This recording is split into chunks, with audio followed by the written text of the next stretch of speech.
நண்பர்களே, மனிதநேய மிக்க வாழ்வே சிறந்த வாழ்வு.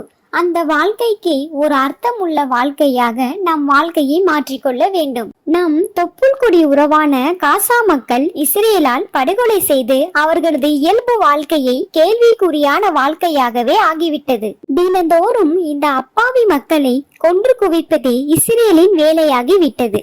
இவர்களின் செயலை கண்டித்து நம் தமிழ் சொந்தம் செப்டம்பர் 19ஆம் தேதி மாலை 4 மணிக்கு லாங்ஸ் கார்டன் ரோடு புதுப்பேட்டையில் நடைபெறும் கண்டன ஆர்ப்பாட்டத்தில் உங்களை அன்போடு அழைக்கிறார்கள். நிச்சயமாக நாம் எதிர்ப்பை காட்ட வேண்டிய கட்டத்தில் இருக்கிறோம். வாருங்கள். வணக்கம். காசா நகரத்தின் மேல இஸ்ரேல் கொடூரமான தாக்குதல் நடத்திக்கிட்டு இருக்காங்க. ஆயிரக்கணக்கான குழந்தைகள் செத்து போறாங்க, அப்பாவி மக்கள் செத்து போறாங்க, லட்சக்கணக்கான பேர் அகதிகளாக வெளியேறாங்க. மனிதாபிமானத்தினுடைய அடிப்படையில வேற நாட்டிலிருந்து உதவிகள் போனாலும் அதை இஸ்ரேல் தடுத்து நிறுத்துது. இதற்கு எதிராக குரல் கொடுப்பதற்காக செப்டம்பர் 19 மாலை 4 மணிக்கு லான்ஸ் கார்டன் சாலை புதுப்பேட்டையிலிருந்து பெரியாரிய உணர்வாளர்கள் ஒரு பேரணி நடத்த உள்ளாங்க. இந்த பேரணியில மனிதம் காக்க ஆசைப்படும் அனைவரும் பங்கு பெற வேண்டும் என்று கேட்டுக்கொள்கிறேன்.